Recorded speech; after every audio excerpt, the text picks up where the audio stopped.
বিসমিল্লাহ আলহামদুলিল্লাহ ওয়াসসালাতু ওয়াসসালামু আলা আশরাফি খালকিল্লাহ আম্মা বা'দ। তো আমরা আহ, আকীদার কিতাব পড়ছিলাম। এটা আমাদের আকীদার 13 নম্বর ক্লাস, সম্ভবত 13-14 যেটাই হোক, যে 12-13। তো আকীদার এখনও তাওহীদের মধ্যে আছি। সর্বপ্রথম আমরা মুকাদ্দিমাত পড়ছি, বেশ কিছু মূলনীতি পড়েছি। এরপরে আল্লাহ সুবহানাহু ওয়া তাআলা সংক্রান্ত আকীদা আমরা শুরু করেছি। আল্লাহ সংক্রান্ত আকীদাতে সর্বপ্রথম আমরা পড়েছি হচ্ছে আল ইমান বিউজুদিল্লাহ সুবহানাহু ওয়া তাআলা, আল্লাহ তাআলার অস্তিত্ব, আল্লাহ তাআলা যে আছেন, এই রিলেটেড পড়া। এরপরে আমরা পড়ছি হচ্ছে এখন তাওহীদ নিয়ে। প্রথমে হচ্ছে আল্লাহ তাআলার অস্তিত্ব নিয়ে, এরপর আল্লাহ তাআলার তাওহীদ নিয়ে। তো আল্লাহ তাআলা তাওহীদ সম্পর্কে আমরা বলছি যে আল্লাহকে এক হিসাবে মানাটাই হচ্ছে মূলত তাওহীদ। এবং তাওহীদ দুই প্রকার বলছি, একটা হচ্ছে তাওহীদুল খাসায়েস আর একটা তাওহীদুল হুকুক। তাওহীদুল খাসায়েস হচ্ছে আল্লাহ তাআলার যেই খাসায়েসগুলো আছে, আল্লাহ তাআলার যেই বৈশিষ্ট্যগুলো আছে, এইগুলোতে আল্লাহকে এক মনে করা। যেমন আল্লাহ তাআলা একমাত্র আল্লাহই শুনতে পারেন, একমাত্র আল্লাহ তাআলাই সব কিছু শুনতে পারেন, সব কিছু জানতে পারেন, তিনি সব গায়েব জানেন, তিনি সব কিছু জানেন। এটা হচ্ছে আল্লাহ তাআলার খাসায়েস, বৈশিষ্ট্য। আর এরপরে আমরা জানছি হচ্ছে তাওহীদুল হুকুক, আল্লাহ তাআলার হক। আল্লাহ তাআলার হকে প্রথমে জানিয়েছি তাওহীদুল ইবাদত। আল্লাহ তাআলার সবচেয়ে বড় হকগুলোর একটা হচ্ছে ইবাদত করা, আল্লাহ তাআলার ইবাদত করা। এরপরে আমরা বলেছি যে ইবাদত হচ্ছে কথার ইবাদত আছে, অন্তরের ইবাদত আছে, কাজের ইবাদত আছে। 3 প্রকার ইবাদতেরই তাওহীদ আছে। কথার মধ্যে দোয়ার ইবাদত, দুয়ার ক্ষেত্রে শুধু আল্লাহকে ডাকা, অন্তরের ক্ষেত্রে শুধু আল্লাহকে চাওয়া, শুধু আল্লাহকে ভয় করা, শুধু আল্লাহর উপর তাওয়াক্কুল করা। কাজের ক্ষেত্রে যেসব নামাজ আছে, এরপরে জবাই করা, যাবাহ, নজর, মান্নত করা, সব কিছু আল্লাহর জন্য। এগুলো ইবাদত হলে শুধু আল্লাহর জন্য করা যায়, আর কারোর জন্য না। এবং এগুলো হচ্ছে আল্লাহর হক। আল্লাহর হক শুধু আল্লাহর জন্য, অন্য কারোর জন্য না। এরপরে আমরা আল্লাহ তাআলার দ্বিতীয় আরেকটি বড় সড় হক নিয়ে আলোচনা করা শুরু করেছিলাম, সেটা হচ্ছে তাওহীদুত তাআহ। তাআহ রিলেটেড তাওহীদ। তাআহ মানে হচ্ছে মান্য করা। এখানে বেশ কিছু পড়ছি। সর্বশেষ আমরা পড়ছিলাম যে আল্লাহ তাআলার যে আইন আছে সেইটা মানা। আমরা বলেছি যে এটা মানা হচ্ছে ঈমানের শর্ত, আল্লাহ তাআলা তাওহীদের একটা অংশ, যে আল্লাহকে একমাত্র আইন দাতা হিসেবে মানা। এমনকি রাসূল সাল্লাল্লাহু আলাইহি সাল্লামকে শায়রে হিসেবে বলা যাবে না। শায়রে মানে যার, মানে যে শরীয়ত বলবে। শরীয়ত মানে কি? শরীয়ত অনেক মনে করে শরীয়ত একটা মানে ধর্মীয় একটা বিষয়। শরিয়াত মানে হচ্ছে, অবশ্যই শরীয়ত ধর্মীয় বিষয়, যেটা আমরা ইসতিলাহি অর্থ ধরি, কিন্তু শরীয়তের শাব্দিক অর্থ যদি আমরা কাছাকাছি যাই, তাহলে শরীয়ত দ্বারা বোঝানো হচ্ছে জীবন ব্যবস্থা, আইন কানুন, সংবিধান, এই টাইপের একটা, মানে শরীয়তের অর্থটা আসলে এই ধরনের একটা অর্থ দাঁড়ায়। তো এই দিক থেকে কোরআন হচ্ছে আমাদের, কোরআন এবং হাদিস এবং ইসলাম এবং ফিকহ, এই প্রত্যেকটা বিষয়, এগুলো হচ্ছে আমাদের শরীয়তের অংশ। এগুলো হচ্ছে আমাদের দিন, আমাদের সংবিধান, আমাদের জীবন ব্যবস্থা এর মধ্যে আছে। তো এটাকে আমাদের মানতে হবে, এটাকে মানাটাকে আবশ্যক মনে করতে হবে। এবং এইটা, এই জীবন ব্যবস্থা, এটা বলার অধিকার একমাত্র আল্লাহ তাআলার আছে। আমরা যারা আলেম ওলামারা এর মধ্যে হানাফি মাযহাব বিভিন্ন বিষয়, তারা শুধু ওই শরীয়তটার ব্যাখ্যা করে। মানে তারা মনে করে যে আল্লাহ তাআলার আদেশ হচ্ছে এটা। একজন বলতেছে যে আমার মনে হয় যে আল্লাহ তাআলা আমাদেরকে বলছে হাত উঠাতে, আরেকজন বলছে আমার মনে হয় আল্লাহ তাআলা আমাদেরকে বলতেছে হাত না উঠাতে। তাহলে এইটা শুধু জাস্ট একটা মতানৈক্য, আল্লাহ কী বলছে সেই বিষয়ে। আমার মনে হচ্ছে এই যে এইটা বেশি ভালো হবে, এরকম না। আল্লাহ তাআলার ইচ্ছা ওইটা, আমার এটা মনে হচ্ছে, ঠিক আছে। কিন্তু বর্তমান যে আইন কানুন, মানে অনেক বিভিন্ন দেশে আছে, যেই ভুলটা তারা করে থাকে সেটা হচ্ছে যে আল্লাহ তাআলাকে যারা মানে তারা মনে করে যে আইন দেওয়ার ক্ষমতা হচ্ছে আমাদের, আল্লাহর না। এটা হচ্ছে বিভিন্ন কাফের রাষ্ট্রে। আর অনেক মুসলিম রাষ্ট্রে এই কুফরিটা নেই। অনেক মুসলিম রাষ্ট্র আছে শিরকি, মানে কাফেররা হচ্ছে কুফরি করে যে আল্লাহ তাআলার কোনো অধিকারই নেই, নাউজুবিল্লাহ। এটা এক ধরনের শিরক, যে আল্লাহর ইবাদত করা যাবে না, শুধু আমার ইবাদত করতে হবে, নাউজুবিল্লাহ, এটা তাদের কথা। আর আরেক প্রকার শিরক হচ্ছে, এটাও বড় শিরক, একই ধরনের গুনাহ, সেটা হচ্ছে যে আল্লাহ তাআলা এবং আল্লাহর সাথে আরও কিছু মানুষকে মানা হয়। যেমন মুসলিম আইন, কথার কথা, কিছু বিয়ে শাদীর ক্ষেত্রে কিছু আইন, ইসলামিক আইন। তার মানে বলা হচ্ছে শরীয়ত আমাদের একটা আইন, মানে একটা, মানে আইনের একটা কি মাসদার, ওইখান থেকে আমরা আইনকে নেব। তখন এখান থেকে তারা বিয়ে শাদীর কিছু মশালা, যেটা ব্রিটিশরা করছিল আর কি, এই টাইপের কিছু মশালা তারা ওই শরীয়ত থেকে নিচ্ছে। কারণ ওইখানে মানে ওই কিছু বিষয় তারা শরীয়ত থেকে নিচ্ছে, আর বাকি কিছু বিষয় মানে তারা বলতেছে যে হ্যাঁ আমরা ইসলামকে মানি, ইসলামেরও জীবন ব্যবস্থা মানে সংবিধান এর কিছু অধিকার ইসলামের আছে, পাশাপাশি আমাদেরও কিছু অধিকার আছে, পাশাপাশি আমরাও কিছু আইন নিজেদের থেকে অ্যাড করতে পারবো। এটা কি? এটা হচ্ছে শিরক। আইন বলতে আমরা বুঝেছি জীবন ব্যবস্থা, যেটা একটা হচ্ছে যে নিয়মকানুন ঠিক করা, সকাল 8টার থেকে নিয়ে রাত 8টা পর্যন্ত দোকান খোলা যাবে, এর আগে পরে দোকান খোলা যাবে না, কথা কথা, এরকম আইনের সমস্যা নেই, এটা শরীয়তের পরিপন্থী না। কিন্তু শরীয়ত পরিপন্থী কোনো আইন, যেমন শরীয়তে বলা হচ্ছে সুদ হারাম, এখন কেউ বললো যে না, সুদ এটা করতে হবে, এটা ঠিক আছে, সুদে কোনো শাস্তি নেই, কোনো সমস্যা নেই, সুদকে অ্যালাউ করা হলো। এটা কি? এটা আল্লাহর সাথে, কারণ আল্লাহ বলতেছে যে করা যাবে না, আর আরেকজন এসে বলতেছে না, আমার মনে হচ্ছে আল্লাহর কথা খুব একটা সুন্দর লাগতেছে না, আমার এরকম লাগবে।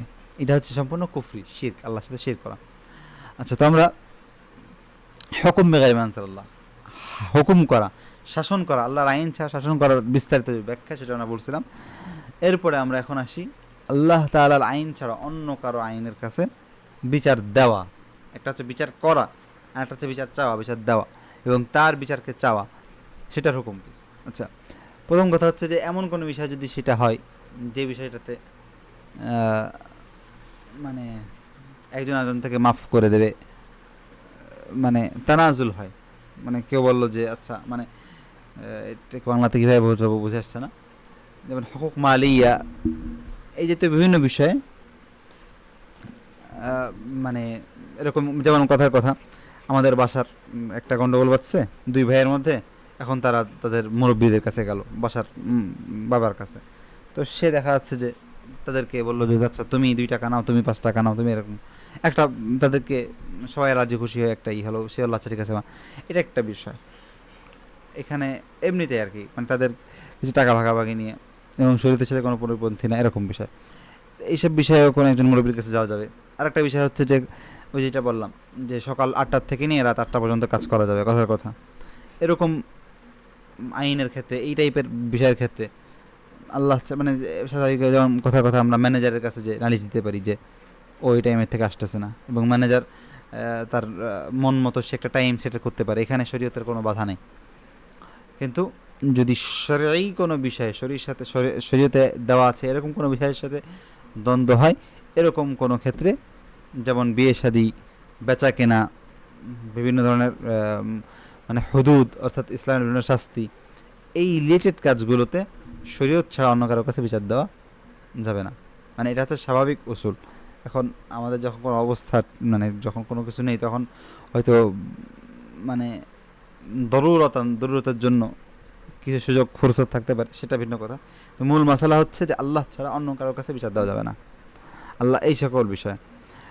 আর এটা দুটো হালত আছে, দুটো হালত। একটা হচ্ছে যে সে বিশ্বাস করলো, মানে সে একজন ব্যক্তির কাছে যাচ্ছে যে মানে তাদের যে নিজের মতো করে শাসন করে দেবে, ঠিক আছে, এবং সে বিশ্বাস করছে যে সে যেটা বলবে সেটাই ঠিক, মানে কোরআন হাদিসের কোনো কিছু নেই। বিয়ে সাথে বিষয়ে তালাক হয়েছে নাকি হয়নি, এইটা মানে তালাকের বিষয়টা 10 তালাক দিলাম, কিন্তু ওই ওই আমাদের নেতা, এলাকার মুরব্বী, উনি যেই মানে যেই ঘোষণা দেবে ওই অনুযায়ী হবে, এলাকায় সুদ হবে নাকি হবে না, এটা অর্থাৎ সুদ করা উচিত নাকি উচিত না, এবং আমরা করবো নাকি করবো না, এইটা নাউজুবিল্লাহ ওই মুরব্বী সাহেব অথবা ওই ব্যক্তি যেটা বললো সেটাই ঠিক। এখানে শরীয়ত কী বলছে সেটা দেখার বিষয় না, ওই রাষ্ট্র, ওই ব্যক্তি, ওই সংস্থা যেটা বললো সেটাই ঠিক। তো এরকম যদি কেউ মনে করে যে শরীয়ত মানার দরকার নাই, সে যে আইন করবে সেটাই ঠিক, সে যে ঘোষণা দেবে, ফয়সালা করবে সেটাই মানতে হবে, সেটা কোরআন হাদিসের থেকে ভালো, সেটা বেশি ভালো, এইটাই মনে করলে সেটা শিরক, সেটা কুফর, খালাস, এই বিষয়ে সন্দেহ নেই, সমস্যা নেই। আচ্ছা, দ্বিতীয় আরেকটা হচ্ছে যে মানে সে অন্তর থেকে কোনো বিশ্বাস না, সেরকম কোনো বিশ্বাস করছেন যে এটাই ঠিক, কিন্তু মানে সে আর কি আলসেমি করে, অথবা দেখা যাচ্ছে যে শরীয়তের কাঠগড়ায় দেওয়ালে তার শাস্তি পাইতে হবে, এখন সে শাস্তি না পাওয়ার জন্য কথার কথা সে অন্য জায়গায় যাচ্ছে। একটা লোক চুরি করছে, এখন অথবা ডাকাতি করছে, এখন সে ইসলামী আইন জানে যে ডাকাতি করছে দেখে তার শাস্তিটা তার জন্য কড়া হয়ে যাবে,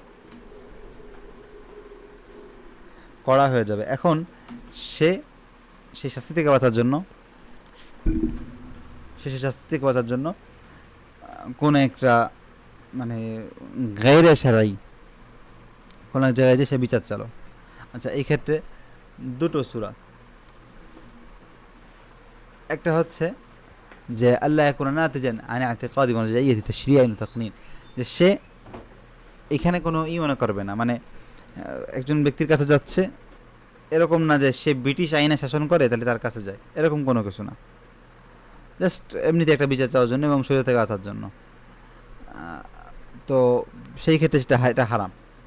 যেমন কেউ কথার কথা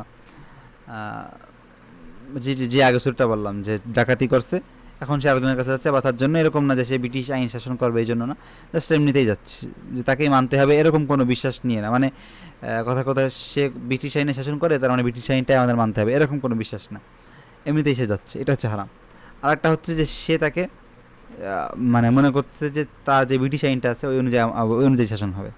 মানে একটা হচ্ছে যে একজন মাতব্বরের কাছে গেল, মাতব্বর যেটা বলবে সেটাই, এটা একটা বিষয়, এটা হারাম।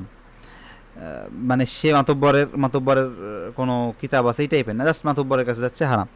কিন্তু সে যদি এখন কথার কথা একজন পাদ্রীর কাছে যায় বিচার চাওয়ার জন্য, মানে সে আলসেমি করে বাঁচার জন্য বা সে কোথায় যাচ্ছে পাদ্রীর কাছে, যে বাইবেল অনুযায়ী আমার শাসন করে দেন বাবা, আমি আমার হাত কাটা লাগবে না, একটা শর্টকাট একটা সমাধান দেন। তো ওই পাদ্রীর কাছে যাওয়া যে হুকুম, ব্রিটিশ আইনের কাছে যাওয়া সেম হুকুম। এখন আমি বলছি যে আমাদের কিছু জটিল প্রেক্ষাপট আছে, জটিল সমস্যার মধ্যে আমরা ভুগতেছি যেখানে শরীয়তের শাসন নেই, এবং দুঃখের বিষয় হচ্ছে আলেমুন আমরা এই দাবিটা করে না।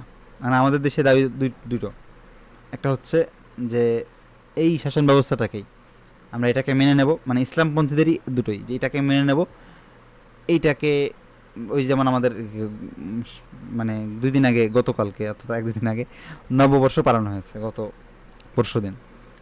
তো নববর্ষে তো সবাই শাড়ি পরে আসে, সবাই উল্টাপাল্টা কাজ করে। আমাদের একটি না মানে কয়েকটি ইসলামিক মানে দল হোক চেতনা হোক যারাই হোক, তারা কি করলো যে না আমরা ওইটারে রং করব, টুপি পরে নববর্ষ পালন করব। ওরা নিয়ে আসে খাম্বা, আমরা নিয়ে আসবো মিনার। ওরা নিয়ে আসে মূর্তি, আমরা নিয়ে আসবো মানে কি নিয়ে আসবে ওরাই জানে, নিয়ে আসছে অনেক কিছু, খাম্বা দেখলাম যে মিনার নিয়ে আসছে, আরও কত কিছু। তো রং করব, তো আমরা মানে আমাদের দেশে একটা আওয়াজ আছে যে আমরা এই বর্তমান ব্যবস্থাটাকে কী করব, রং করে মানে টুপিদারি পরে নাস্তিকতা করাবো। তুমি রাসূলকে গালি দেবে কোনো সমস্যা নেই, কিন্তু মসজিদের মধ্যে বসে গালি দিতে হবে, দাড়িটা রেখে গালি দিতে হবে। মানে বলতেছি মানে এমন একটা ভাব যে তুমি শরীয়তকে মানবা না সমস্যা নেই, কিন্তু মানে একটা ইসলামের একটা রস ঘ্রাণ, ইসলামের সবগা দিনই মানে একটা কালার লাগাই দিতে হবে ইসলামে। এটা একটা বিষয়, এটা একটা গ্রুপ, এটা হচ্ছে একটু মডারেট গ্রুপটা। আর একটা গ্রুপ আছে যারা আমরা বলছি যে না আমরা পরিপূর্ণ শরীয়ত চাই, আমরা শরীয়তের শাসন চাই, আমরা খেলাফত চাই, আমরা ইসলামী রাষ্ট্র চাই, আমরা এটা চাই সেটা চাই। আলহামদুলিল্লাহ ভালো। এখন মাঝখানের একটা দল আমাদের নেই যারা বলবে আচ্ছা আমরা শরীয়তের শাসন চাই, আমরা শরীয়তের শাসন চাই, কিন্তু বর্তমানে তো আমাদের সেই সুযোগটা নেই। তাহলে বর্তমানে আমরা শুধু এতটুকু অধিকার চাই যে আমরা আমাদের জীবন অবস্থাটাকে আমাদের জন্য আলাদা একটা সরাই কোর্ট করা হোক, যেটা মালয়েশিয়ার বিভিন্ন দেশে আছে, যেখানে বাবা আমি আমার ইমান বাঁচানোর জন্য কিছু হলে সেই কোর্টটাতে নালিশ দেবো। তারা মুসলমানদের মধ্যে, মুসলিম বাদ দিলাম, যার মন চায় না বাদ দিলাম, নাস্তিক শাহবাগী বাদ দিলাম, ওদের দরকার না, ওদের না না তোমাদের কিচ্ছু হবে না, তোমাদের ওদের যেহেতু ভয় লাগে যে হাত পা কাটা না, তোমাদের হাত পা কাটা লাগবে না, তোমরা দূরে থাকো, তোমরা যেখানে ইচ্ছে সেখানে যাও। আমরা শুধুমাত্র আমাদের ধর্মকে বোঝানোর জন্য পরিপূর্ণ একটা এখন শুধু বিয়ের শাদীর ক্ষেত্রে শরঈ কিছু মাসালা মানা হয়, আমরা না বিয়ে শাদী না, আমরা পরিপূর্ণ ফিকহটাকে মুসলমান শুধু আমরা জাস্ট মুসলমান হিসেবে মানতে চাই, এদেরকে সুযোগ আমরা করে দেন।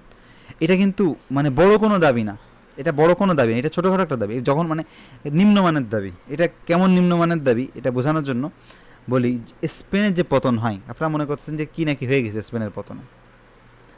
স্পেনের প্রথমে যে চুক্তি ছিল সেই চুক্তিতে কি লেখা ছিল, মানে দুঃখের কথা নাকি অবাক হবো জানি না, সেই চুক্তিতে বর্তমানে একজন বাংলাদেশে হোক অথবা বর্তমানে মানে মুসলিম রাষ্ট্রে, পাকিস্তানে তো মানে বাংলাদেশ পাকিস্তানে যারা মানে পাক মানে তো মানে তারা তো স্থান মানে পবিত্র স্থানে, সেইখানেও তাদের একটা মানে এত স্বাধীনতা নেই।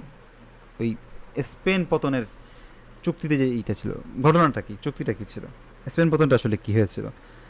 স্পেনে সর্বশেষ যে মুসলমানদের যেই ভূমিটা, সেখানে যেই রাজা, মুসলমানদের রাজা, সে তার রাষ্ট্রকে পরিপূর্ণ খ্রিস্টান সরকারের হাতে তুলে দেয়, খ্রিস্টান রাজার হাতে, এবং সেই তুলে দেওয়ার বিনিময়ে কিছু চুক্তি করে যে এই শর্তে আমি তুলে দিচ্ছি। সেখানে কি থাকে, মুসলমানরা পরিপূর্ণ স্বাধীনভাবে দিন পালন করবে, নামাজ পড়বে, সব কিছু ঠিক আছে। এমনকি বলছে যে মুসলমানদের মসজিদে জুতা পরে না, মুসলমানদের মসজিদে খ্রিস্টান কোনো ব্যক্তি, খ্রিস্টান কোনো শাসক, মানে মানে কোনো পুলিশ টুলিশ কেউ ঢুকতে, এমনকি পুলিশ সরকারি কোনো লোক কেউ মুসলমানদের মসজিদে ঢুকতে পারবে না, ঠিক আছে। আর আমাদের বর্তমানে তো জুতা পরে, মানে বাঙালি মুসলমানের বংশ হয়ে জুতা পরে মসজিদের মধ্যে ঢুকে, নাউজুবিল্লাহ, মানে কিছু ধর্মবিরোধী, যাই না, যাই হোক, আল্লাহ তাদের, মানে তাদের হক তাদেরকে আল্লাহ বুঝিয়ে দেবে, সমস্যা নেই। কিন্তু আমাদের দেশে এটা হচ্ছে। কিন্তু স্পেন যখন পতন হলো, স্পেন সরকারের সাথে চুক্তি হলো যে মুসলমানদের মসজিদে কেউ ঢুকবে না, জুতা পরা পরে কথা, ঢুকবেই না কোনো কাফেরের বাচ্চা। আচ্ছা, এটা তারপরে দেখেন স্পেন একটা চুক্তি ছিল যে মুসলমানদের শাসন ব্যবস্থা, মুসলমানদের ভিতরে যে বিচার টিচার, এই সব কিছু হবে ইসলামী আইনে, ইসলামী ব্যক্তিদের কাছে, অর্থাৎ মুসলমানদের আলাদা কোর্ট থাকবে। তাহলে দেখেন কেমন নিম্নমানের চুক্তি এটা, কেমন নিম্নমানের দাবি যে আমি দেশকে তুলে দিচ্ছি, সব শেষ ভাই, আমার দেশে কিচ্ছু রাখবো না, শুধু একটু ধর্মটা পালন করতে দাও। কিন্তু আজকে এতটুকু স্বাধীনতাও আমাদের নেই ধর্ম পালনেরও। যাই হোক, এই বিষয়গুলো বোঝা জরুরি দেখে আলোচনা করলাম। আশা করি আল্লাহ আমাদেরকে এই বিষয়ে পর্যাপ্ত জ্ঞান দান করবে, আমিন। তো এই গেল আমাদের হুকুম, অর্থাৎ শাসন রিলেটেড তাওহীদ। তাহলে বোঝা যাচ্ছে যে তাওহীদটা শুধুমাত্র মসজিদের মধ্যে সীমাবদ্ধ না, আল্লাহকে এক প্রভু হিসাবে মানা শুধুমাত্র মসজিদ, শুধুমাত্র ইবাদত, শুধুমাত্র নামাজ, শুধুমাত্র সেজদার মধ্যে সীমাবদ্ধ না, যেটা আমাদের অনেকে মনে করে। বরং তাওহীদটা হচ্ছে পরিপূর্ণ জীবন ব্যবস্থা, এবং এটা কোনো মানে ব্যক্তিগত কোনো দাবি না, এটা শরীয়তের মানে একটা কাতাই বিষয়, ইজমাই বিষয়, সকল উলামা একরামের বিষয় একমত। আমি এখন যা যা বলছি এগুলো কোনো ব্যক্তিগত গবেষণা না, এগুলো জমহুরের মত না, এগুলো কোনো হানাফি মাযহাব না, এটা শাফি মাযহাব না, এটা চার মাযহাব না, এটা ইবনে তাইমিয়া, এটা কোনো সালাফি মাযহাব না, এটা হচ্ছে পুরা মুসলমানদের একমত যে আল্লাহ ছাড়া কোনো বিধানদাতা নেই, আল্লাহ ছাড়া কোনো শাসক, মানে শাসক বলতে বোঝানো হচ্ছে বিধানদাতা, যার বিধানে শাসন করা হবে এরকম কেউ নেই, এটা এখন আল্লাহ তাআলা। কিন্তু আমরা এই বিষয়গুলো আলোচনাও করি না, মানুষও জানায়ও না, পরে মানুষ এই বিষয়গুলোতে কুফরি করতেছে, ভুল করতেছে, কিন্তু তাদেরকে আমরা আমাদের দিন পৌঁছা দিতে পারিনি, আল্লাহ আমাদেরকে মাফ করে দিক। আচ্ছা, যাই হোক, এই হচ্ছে হুকুম, শাসন। এরপরে আমরা তাওহীদুল হুকুক এবং তাওহীদুল খাসায়েস আলহামদুলিল্লাহ শেষ করে ফেললাম। তাওহীদুল হুকুকে খাসায়েসে আমরা পড়ছিলাম যে আল্লাহ তাআলার বিভিন্ন যেই মানে গুণাবলীগুলো আছে সেগুলো শুধু আল্লাহর জন্য। এরপর তাওহীদুল ইবাদতের তাওহীদে আমরা পড়ছিলাম যে আল্লাহ তাআলার জন্য, মানে আল্লাহ তাওহীদুল হুকুক, অর্থাৎ আল্লাহ তাআলার যে হক আছে, এই হকে তাওহীদ আছে। এই হকের তাওহীদে দুটো, একটা হচ্ছে ইবাদত করা, আর একটা হচ্ছে তাশরিয়া, আইন। ইবাদতের ক্ষেত্রে কী কী আছে বলছি, আইনের ক্ষেত্রে কী কী আছে সেটাও বললাম আগের এই ক্লাসে আমরা বলা হয়েছে। এই হচ্ছে তাওহীদুল হুকুকের, তাওহীদুল ইবাদা এবং তাওহীদুল আত-তাআ ওয়া তাশরিয়া, মানে। আচ্ছা, এরপরে আমরা আসি চতুর্থ একটা অধ্যায় বলবো না, ফসল, মানে চতুর্থ একটা পার্ট আমাদের তাওহীদের সর্বশেষ পার্ট, যেটা আমরা প্রথমে আল্লাহ তাআলার অস্তিত্ব নিয়ে আলোচনা করছি, তারপরে আল্লাহ তাআলার তাওহীদ, একত্ববাদ নিয়ে আলোচনা করছি। তাওহীদ নিয়ে দীর্ঘ আলোচনা আলহামদুলিল্লাহ আমাদের হয়ে গেছে, এটা জানি না সর্বশেষ কিনা, অথবা এরপরে এটা হয়তো সর্বশেষ হবে, এটা যদি না হয়। তো এই তাওহীদের চারটা পার্ট ছিল, 3-4টা পার্ট ছিল। একটা ছিল মুকাদ্দিমাত ছিল তাওহীদের, যেখানে আমরা তাওহীদের বেশ কিছু প্রাথমিক সংজ্ঞাটা আমরা জানছিলাম। এরপরে দ্বিতীয় পার্টে আমরা জানছিলাম তাওহীদুল খাসায়েস নিয়ে। তৃতীয় পার্টে আমরা জানছিলাম তাওহীদুল আল ইবাদা নিয়ে, অর্থাৎ তাওহীদুল হুকুকের ইবাদতের অংশটা নিয়ে। চতুর্থ পার্টে আমরা জানছিলাম তাওহীদুল হুকুকের তাআ, তাশরী, আইন কারণ, এই পার্টটা নিয়ে। ভুল হচ্ছে, তৃতীয় পার্ট হচ্ছে তাওহীদুল ইবাদত তাওহীদ। এখানে একটা তাওহীদুল হুকুকের তাওহীদ এবং হযরত সালেস, তৃতীয় পার্টে আমাদের দুটো ভাগ ছিল। তৃতীয় পার্টের একটা ভাগ হচ্ছে ইবাদতের, আর একটা ভাগ হচ্ছে আইন কারণের, এই দুটোই আল্লাহর অধিকার। সর্বশেষ চতুর্থ পার্টটা হচ্ছে মাহযুরাতুল আলফাজ, অর্থাৎ আমরা বিভিন্ন কিছু বলি, এই বলার মধ্যে অনেক সময় শরীয়ত পরিপন্থী কিছু না হয়ে যায়, আল্লাহ হেফাজত করুক। তো এই বলার মধ্যে কখনো শরীয়ত পরিপন্থী না হয়, এই জন্য বলার সাথেও তাওহীদের অনেক বড় একটা মানে কানেকশন আছে। তো সেগুলো আমরা এখন দেখব। আচ্ছা, এখানে আমরা সেই সকল শব্দ কুফরি মানে কুফরি বিভিন্ন কালামি কুফরি কালাম কালাম মানে কি বলা কুফরি বিভিন্ন শব্দ নিয়ে জানবো।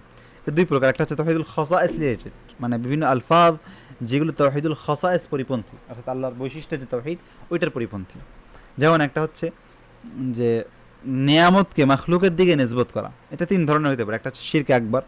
শিরকে আকবার কখন হবে? যখন এটা কোনো একজন মানুষের দিকে নিসবত হয়, কোনো একটা মাখলুকের দিকে, যে সেইটা করছে, মানে সেইটা করার যোগ্য। যেমন কোনো জাদুকরের কাছে কেউ গেল এবং জাদুকর সুস্থ করলো, এবং সে মনে করলো যে এই জাদুকর না থাকলে আজকে আমাদের কী হতো। এরপরে আছে বিজ্ঞানী, যে অমুক বিজ্ঞানী যদি আবিষ্কার না করতো তাহলে আজকে মানব জাতি কোন পর্যায়ে থাকতো। কেমন যেন ওই বিজ্ঞানী এসে মানব জাতিকে মুক্ত দিচ্ছে, কেমন যেন ওই বিজ্ঞানী এসেই মানে সব কিছু করছে, ওই ডাক্তার এসে, ওই আবিষ্কারক এসে। ঠিক আছে, তার একটা অবদান আছে, সে অবদানকে স্বীকার করতে হবে, কিন্তু তার মানে এই না যে এই জগৎটা মানে তার কারণে চেঞ্জ হয়েছে, সেই মানে সৃষ্টিকর্তা টাইপের, এরকম কোনো কিছু না। তো যদি এরকম বিশ্বাস করা হয় তাহলে সেটা শিরকে আকবার হবে। আচ্ছা, এটা মুবাহ হইতে পারে যদি জাস্ট এতটুকু বিশ্বাস হয় যে সে শুধু একটা কারণ একটা, যেমন সেই বিজ্ঞানীটা আবিষ্কার করছে, তো সে একটা কারণ, তাকে ধন্যবাদ দেওয়া যেহেতু সে করছে, ভালো কথা। বাকি মানে মন আল্লাহর সাথে কানেক্ট থাকা, যে আল্লাহ সুবহানাহু ওয়া তাআলা এটাকে এটার ওষুধ বানিয়েছে, সুবহানাল্লাহ। মানে কি একজন ডাক্তার আবিষ্কার করলো এটা হচ্ছে ক্যান্সারের ওষুধ, কথার কথা। এখন যদি কেউ মনে করে যে এই ডাক্তারটাই এই ক্যান্সারের ওষুধ বানিয়েছে, সেই এই রোগটাকে মানে সুস্থ করার অধিকার রাখে, ক্ষমতা রাখে, তো এটা হচ্ছে শিরক।